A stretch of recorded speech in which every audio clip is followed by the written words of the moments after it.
Some battles aren't fought with fists, they're fought in silence. Harrison Ford hadn't touched the old radio in over a decade, but on a sunburned morning outside a bar, with a bruised hip and a crushed loaf of bread, he pressed the call button. No words, just a signal. And that was enough. Enough to awaken a force he'd hoped he'd never need and remind a city that some men don't yell to be heard. Before we dive in, let us know where you're watching from, and if this story moves you, don't forget to subscribe. The morning sun was already high, casting hard angles across the quiet streets of the small downtown strip. The heat bounced off the pavement in shimmering waves as Harrison Ford, now 84, stepped carefully out of Henderson's bakery, the familiar weight of a warm sourdough loaf cradled gently in one hand. It was a ritual. This walk, this bread, one of the few that had survived the passing years. His gait was slower these days, deliberate, marked by the wear of time and quiet dignity. He wore a khaki windbreaker and a simple ball cap pulled low, more for comfort than concealment. He didn't expect recognition. He wasn't out for attention. He just wanted his bread. The sidewalk narrowed just ahead, where a trio of motorcycles squatted like metallic beasts in front of the rusty spur. A bar with a reputation as faded as its sign. Harrison had avoided the place for years, but today the delivery truck blocking the other side of the street left him no choice. He angled his body with care, threading the space between a Harley's handlebar and a rust-stained pole. His sleeve brushed the chrome, barely a whisper of contact. A voice exploded from the bar's patio, sharp and guttural. "Hey, watch it, old man!" The sound cracked through the summer air like a whip. Before Harrison could even turn, a force struck him square in the chest. The world tilted. His body staggered backward, then dropped like a stone. The pavement greeted him with ruthless indifference, his hip catching most of the impact. A dull thud echoed through his bones. Laughter followed. Not malicious, just dismissive. That casual, biting indifference that stings worse than hatred. Someone snorted. Someone else muttered, "Jesus. Relax. It's just some old dude." A boot shifted nearby, then silence. Harrison lay still for a moment. The bread had flown from his grasp, the paper torn, crust cracked and flecked with grit. He blinked at it, the shape distorted, familiar and ruined. Slowly, he turned his head. The man who had shoved him, burly, leather vest, a scorpion tattoo curling up his neck, had already turned away, back to his drink, back to his friends. Their laughter resumed, louder now, unbothered. He pushed himself up on one elbow, grunting against the ache blooming across his side. A breeze stirred the edges of his jacket. Around him, the street went on, unbroken, indifferent. A young man with wireless earbuds and a takeaway coffee had stopped a few feet away, phone in hand. Their eyes met for a second. The young man blinked, recognition flickering across his face. Not the kind you see on red carpets. Not adoration, just memory. "Hey, isn't that?" But he said nothing, did nothing. He stepped around Harrison like a pothole in the sidewalk and kept walking. That moment, more than the fall, more than the shove, cut deepest. Harrison forced himself to sit up fully, one knee bent beneath him, one hand clutching the concrete. He didn't curse. He didn't yell. He just stared at the crumpled sourdough loaf beside him. Then, with a kind of slowness, born not of weakness, but of intent, he reached out and picked it up. He didn't brush it off. He just held it for a long second. The scorpion-necked man didn't look back. His companions didn't stop talking. No one apologized. No one helped. And something inside Harrison Ford, the pilot, the craftsman, the widower, the man who had once flown emergency supplies into Haiti, who had survived decades in an industry that eats its legends, shifted. It wasn't rage, it wasn't pride. It was something quieter, colder, disbelief. Not at the man who shoved him, but at the world that watched and shrugged. He stood up with effort. The pain in his hip flared, but he didn't wince. He looked around not for help, not for sympathy, just to confirm what he already knew. They saw him fall, they saw him, and they chose to keep walking. That, he realized, was the real shove. The bench sat where it always had, just outside the old transit stop, a few blocks down from the bakery. Weathered wood, iron legs, a faint creak when you lean back too far. Harrison lowered himself onto it slowly, one hand on his hip, the other still clutching the bruised sourdough loaf. The sun was higher now, pushing hard against his hat brim, but the breeze off the narrow avenue offered a little mercy. He set the bread down beside him with quiet care, as if it still deserved some dignity despite its ruined shape. He looked out over the empty sidewalk, the rusted sign of the Henderson Express shuttle line, the cracked glass of the nearby newsstand. Not much had changed here, but everything had. This had once been their bench, his and Callista's. They used to stop here on Sundays after errands, sharing a paper cup of strong coffee, watching buses wheeze by. She liked this spot, the tree nearby, the hum of life without the crowd. He could still see her fingers, always tapping lightly on his arm when she was thinking. He hadn't sat here in a while, not since the morning she passed, when the routine they built unraveled like thread under a blade. It was funny, he thought. You could build a whole life out of habits, and yet they vanish the second you lose the person you built them with.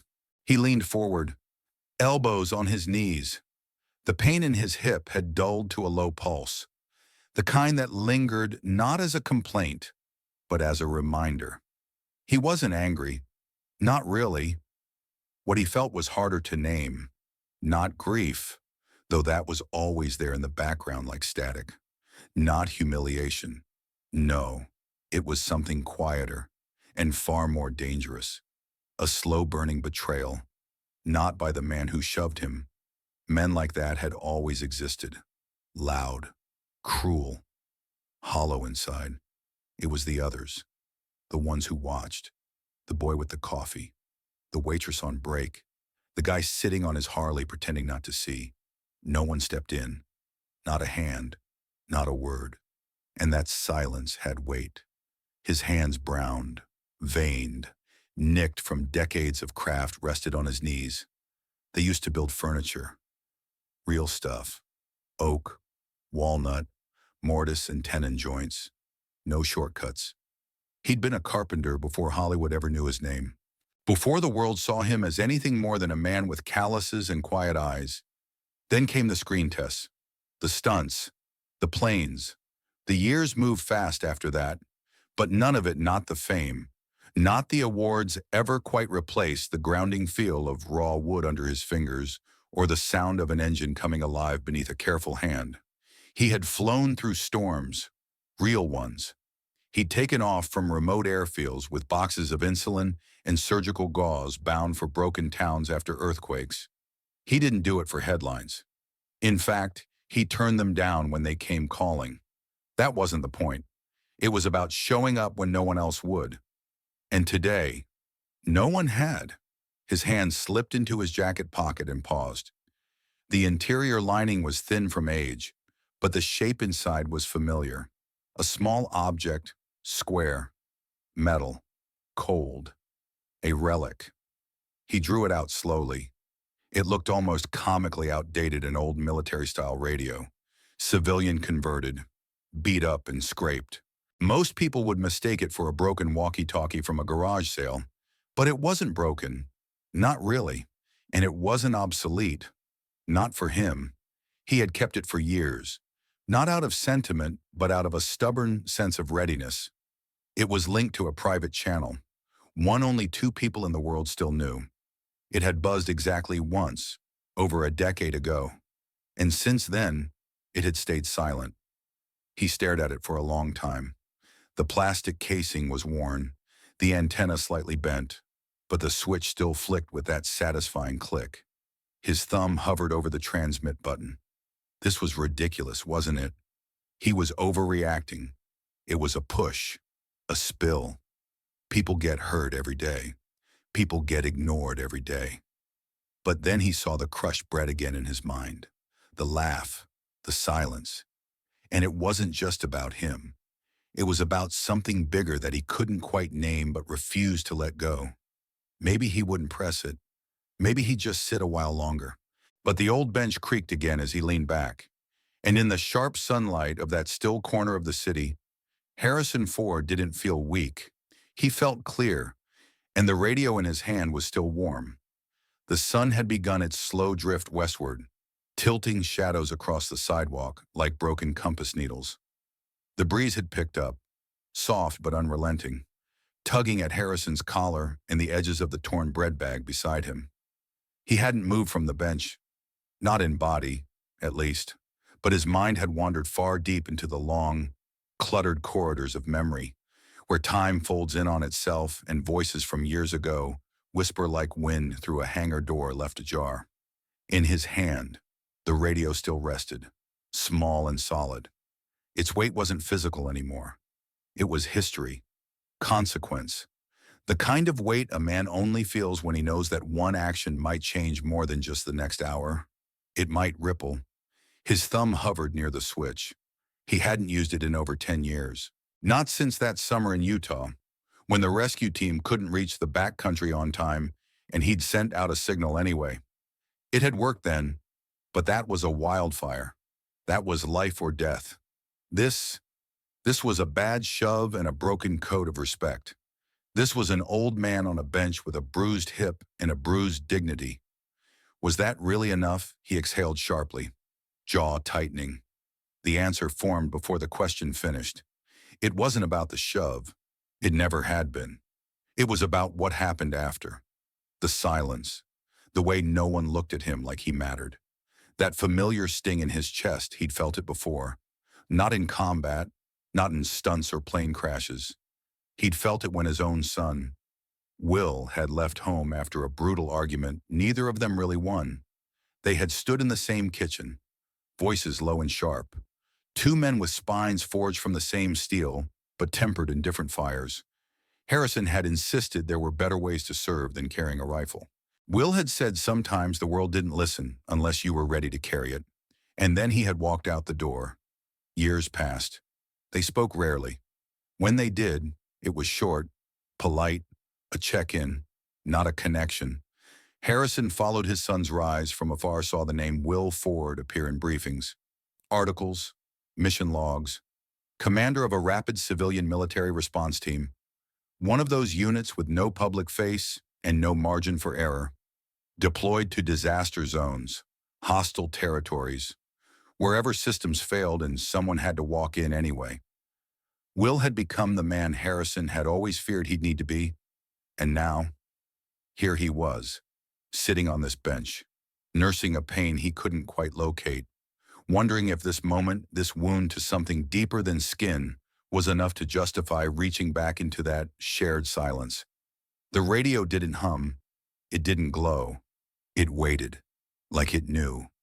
He thought about what Will would say. Probably something like, "Are you serious? Dad, you're using the fail-safe channel for this." And maybe he'd be right.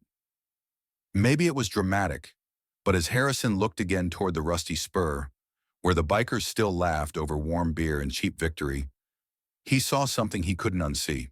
He saw a pattern, not of violence, but of erosion, the slow breakdown of decency, of manners, of quiet respect. No one had helped him, not because they were evil, but because they had forgotten they were supposed to. He looked down at the radio, then at his hands. They weren't trembling anymore. He turned the dial, no click, no chime, just a small shift in tension, like unlocking a sealed door. He raised it to his mouth, voice low, steady.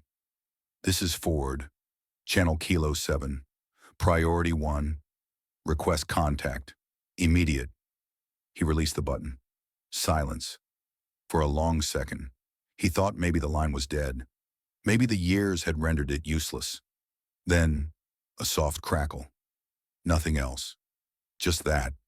Enough. He set the radio beside him on the bench, crossed his hands, closed his eyes for a moment. Whatever happened next was no longer just about him. It hadn't been for a long time. The sound came slowly at first, low and distant, like a memory trying to claw its way back into the present. Just a murmur beneath the city's usual hum. But Harrison Ford heard it, long before anyone else did. His ears had known engines longer than most people had known silence, and this sound, deep, rhythmic, unmistakable, was not background noise. It was coming closer. Across the street, the bar crowd hadn't noticed yet. They were still loud, still loose with their posture and laughter. Spike, the one with the scorpion ink and the shove, leaned against his bike like he owned the pavement. Another bottle clinked against the sidewalk. No one looked toward the sky, but Harrison did. His eyes narrowed, face tilted slightly upward. The breeze shifted, dust lifted. The air felt heavier, tighter, like the moment before a storm hits the ridge. He didn't move, just sat there, still, as if rooted. Then someone else looked up, then another. The sound wasn't hiding anymore. The familiar thump, thump, thump now echoed between buildings, drawing heads, widening eyes. A Bell UH-1 Huey broke over the roofline, cutting the blue with steel and shadow, black matte, unmarked. It moved with purpose, dipping low as if the sky itself bowed out of its way. The rotors pounded down on the street like ancient drums. The bar patio exploded in noise shouts, curses, scraping chairs. One man dropped his drink. Another backed up fast, stumbling over his own feet. Spike stared at the aircraft like it had risen from a nightmare he didn't know he had. And then, the second sound, tires. A black SUV tore around the corner, skidding slightly as it corrected. No sirens, well, no markings, just speed and finality. It screeched to a halt at the curb in front of the rusty spur, blocking the entrance. Doors opened in perfect sync. 4 men stepped out, uniformed, but not military standard. Tactical gear in muted gray-green. No patches, helmets, visors. Quiet efficiency. They didn't shout. They didn't threaten. They simply moved, each one carving a perimeter without a wasted step. And from the Huey still hovering, its downdraft whipping through street signs and loose newspapers, the side door opened. Will Ford stepped out. No dramatic pause. No posed descent. Just boots on the metal skid. Then asphalt. His flight suit clung to him like a second skin, gray against the light, his frame lean and upright. He moved forward as if the air parted for him, the kind of motion that tells you everything you need to know about someone's command of a moment. People stepped back without realizing why. He didn't look at the bikers. He didn't look at the bar. He walked straight across the street, through the whipping wind and scattered debris, and stopped in front of the bench, in front of his father. Harrison looked up slowly. Their eyes met, and in that moment, the years between them arguments, silences, birthdays missed and words never said flattened like tall grass beneath rotor wash. Will dropped to one knee. The wind howled around them, but it was as if a hush had wrapped only that space. He put one hand on his father's shoulder, grounding him. "Dad," he said, voice low, certain. "You all right?" Harrison nodded once. A slight motion. Will's jaw clenched. His eyes scanned the nearby crowd, saw the bikers, saw Spike, saw the fear starting to bloom behind the tough guy's smirk. He didn't speak yet, not to them. The tactical team didn't need orders. 2 remained with the vehicle. 2 moved into position across the street, calm, controlled. They weren't here for war. They were here to witness and ensure no one forgot who had been wronged. The crowd had turned completely now. Phones were out, cameras rolling. No one said the name Harrison Ford, but many were thinking it. Whispers passed like static. The man on the bench was no longer a bystander. He was the center of gravity. Will stood up. The dust settled just slightly, without ceremony, without drama. He walked past his father and toward the bar. Spike backed up 2 steps instinctively. It wasn't fear of punishment, it was fear of consequence. Something had changed in the air, respect had arrived, and it wasn't asking for permission. The scene outside the rusty spur had shifted from chaos to tension, so thick it felt like a second atmosphere had settled over the street. The bar's music had gone silent. No one dared turn it back on. Even the rattle of loose patio chairs had ceased, as if the metal itself understood it was time to be still. The tactical team held position, not aggressive, not confrontational, just present, and that was enough. Their gear said authority, their silence said certainty. The bikers, once so loud, now hovered in a loose pack like animals sensing they'd wandered too close to a predator they didn't see coming. Spike, still the biggest among them, tried to stand straighter, arms crossed, but his eyes were darting, his jaw clenched and unclenched. That mask of control was already cracking. Will stood at the center, calm and upright, his back to the waiting Black Hawk, his front facing the man who had pushed his father to the ground without a second thought. He didn't raise his voice. He didn't need to. His presence filled the space the way certain truths do, quiet, immovable, undeniable. "You're the one, aren't you?" he said finally, his tone even. "The one who shoved an 84-year-old man into the street, a man who served this country before you were even a thought, a man who happens to be my father." Spike opened his mouth, closed it, then stammered. "Look, man, it was nothing. I didn't mean he brushed my bike. I just reacted." Will took a single step forward. "That's how you react. You see a man's age, see that he moves slower, and your instinct is to hurt him." Spike blinked, his bravado shrinking in the face of something far more commanding than rage. His crew behind him had gone silent. No one was laughing now. Their boots shuffled, but no one stepped up beside him. Will didn't advance further. Instead, he looked past Spike, scanning the street, taking in the phones pointed at them, the quiet awe of the witnesses. He turned slightly, eyes finding his father still seated on the bench. Harrison gave a small nod. Will turned back to Spike. "Here's what's going to happen," he said, voice sharper now, but still controlled. "You're going to stand here until the local authorities arrive. You'll be detained and processed like anyone else who commits assault in public. There will be no shortcuts, no backroom favors." He paused, letting that settle. "And understand this," he continued. "If my father had asked me to make this disappear, I could have. If he had wanted retaliation, it would have come fast and quiet.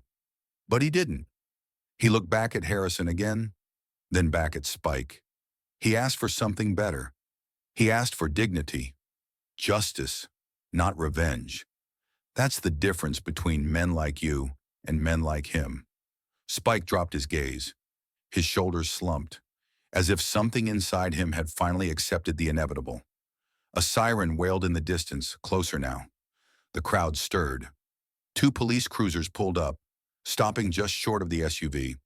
Officers stepped out, hands instinctively near their belts, but hesitating as they took in the scene. The Black Hawk, the tactical team, the man in the flight suit standing in front of a biker who suddenly looked very small. One of the officers approached Will cautiously. "Commander," he said, his tone mixed with confusion and deference, "can you brief me?" Will nodded, stepping slightly aside, gesturing toward Spike. "That man assaulted Harrison Ford. My father. It was unprovoked. There are witnesses. We secured the area until your team arrived. It's now your jurisdiction." The officer took a beat, nodding slowly, eyes flicking toward Harrison, who still sat on the bench, watching it all unfold with a quiet that carried more weight than any shout. The other officer moved toward Spike, who didn't resist. Cuffs clicked, phones captured every angle. As the crowd began to murmur again, the tide of energy shifting toward disbelief and awe. Will crossed the street. He stopped beside the bench, looking down at his father. "You didn't have to call me," Will said softly. Harrison looked up, a tired half-smile tugging at one corner of his mouth. "No," he replied, "but I figured the world could use a reminder of what Will asked, that some lines still matter." Will crouched beside him again, this time not to shield, but to listen. Harrison's eyes scanned the sidewalk, then the sky above the buildings. The noise, the stares, the internet already buzzing around them, it didn't matter. The point had been made, and it hadn't needed a punch or a headline. Just a man who refused to stay silent, and a son who understood the difference. By nightfall, the street was back to quiet. The sirens were gone. The Black Hawk had lifted off with a thunderous exhale, fading into the horizon like it had never been there. The SUV had rolled out moments later, its presence already becoming a rumor. The rusty spur turned its lights back on, but most of the bar stools stayed empty. Only the faint hum of distant traffic and the occasional murmur of passers-by lingered in the air. But online, the world was wide awake. By morning, the video had gone viral. Not just one angle, dozens. Cell phone footage stitched together from multiple sources captured nearly everything. The helicopter, the tactical team, the arrest. But what held the internet's attention wasn't the hardware or the uniforms. It was the moment a man in a flight suit dropped to one knee in front of an old man on a bench. That image ricocheted through social media like lightning. The caption wrote itself. Some called it justice. Others called it theater. News stations were quick to follow. Cable anchors ran it in rotation, their voices polished with urgency. 84-year-old Harrison Ford, legendary actor and longtime pilot, was shoved outside a local bar. And what happened next has the nation talking. Talk shows dissected it. Podcasts theorized. Hashtags multiplied. But with the attention came opinions.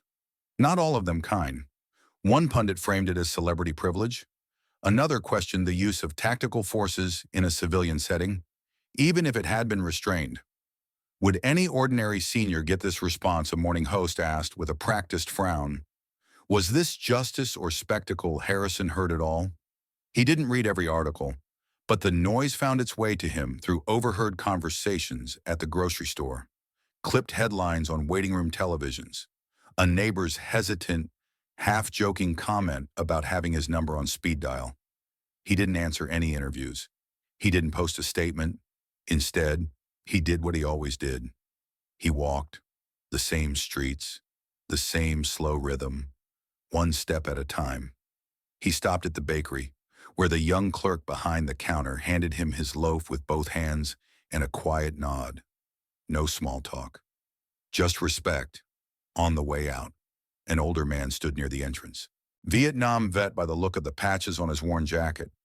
He didn't speak either, just raised 2 fingers to his brow and held it there for a beat. Harrison returned the gesture with a small nod and moved on. A child pointed at him near the park. "That's the guy from the chopper video," she whispered. Her father gently pulled her close and said, "He's more than that, sweetheart." The recognition wasn't applause. It was reflection. Still, he wasn't comfortable with the spotlight. Not like this. He hadn't done anything heroic. He hadn't saved anyone. All he'd done was get knocked down and refuse to stay there. But others disagreed. Letters started showing up. Not from journalists, but from veterans, retirees, mechanics, pilots, sons of men who had served, daughters of men who hadn't come back. Most of them didn't talk about the helicopter or the uniforms. They talked about the silence, about how it felt to be invisible, how watching one man on a bench be seen again had stirred something long buried. A local school principal reached out, asking if Harrison would speak to the students about respect. He declined, but a week later, he donated a row of flight manuals and survival guides to their library, with a handwritten note on the inside cover. The note didn't say much, just 3 words. Show up anyway. That was the real ripple.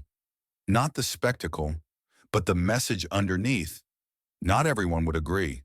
Not everyone needed to, because the people who mattered were paying attention now. And sometimes, that's all it takes to begin remembering what we forgot.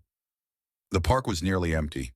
Late afternoon rain had thinned the usual foot traffic, leaving only the quiet hiss of drizzle on leaves and the occasional squawk of a restless crow. Harrison Ford sat alone on a bench under a thin overhang, his coat zipped halfway, collar turned against the chill, the same park where a plaque now bore his name, small and unassuming near the eastern walkway. He didn't come here often, But today was different.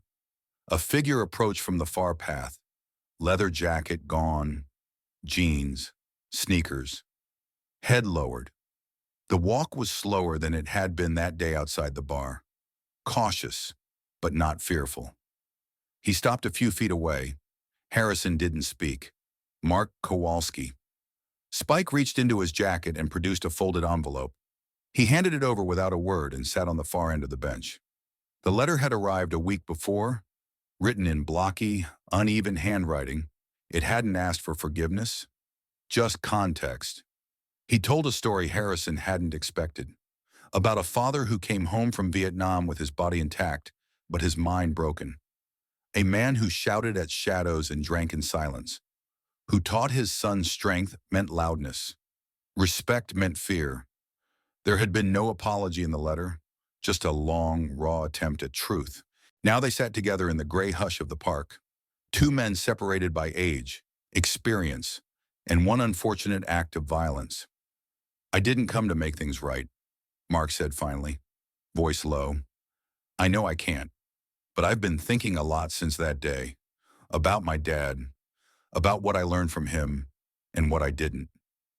Harrison watched the rain ripple across the path. He didn't interrupt.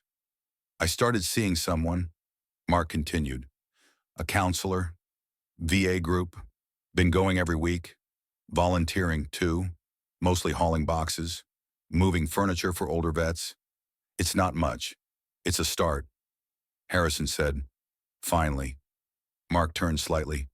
"I just wanted you to know I see it now. I didn't.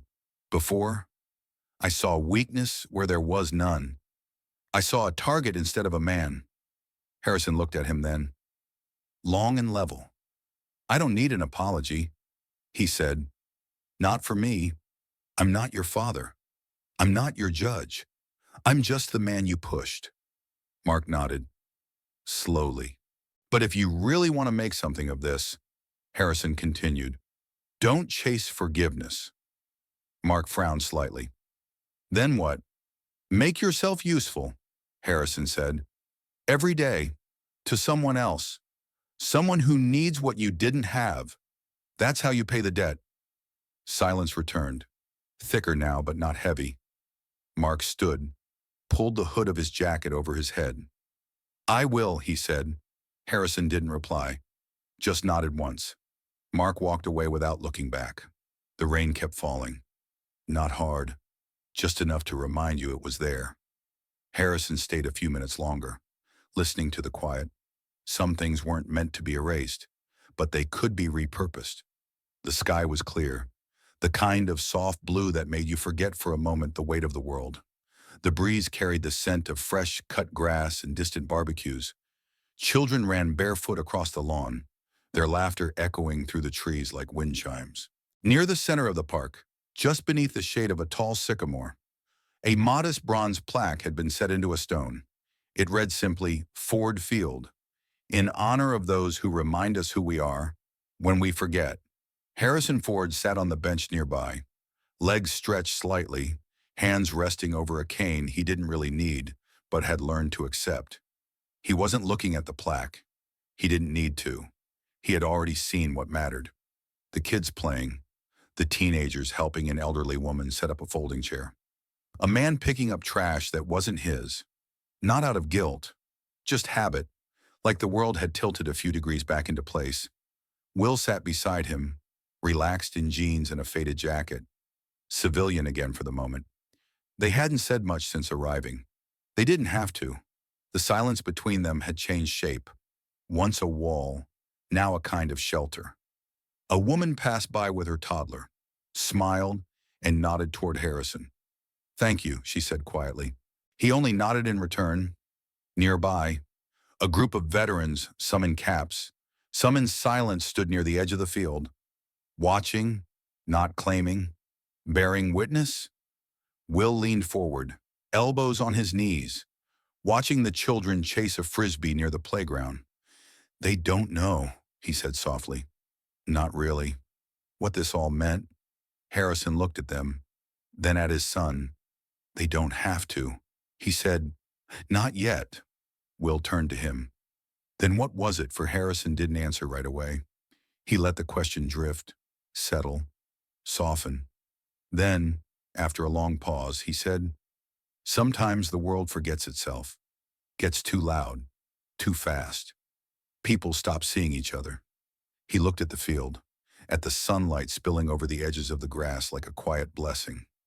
"Sometimes," he said, "people just need a reminder."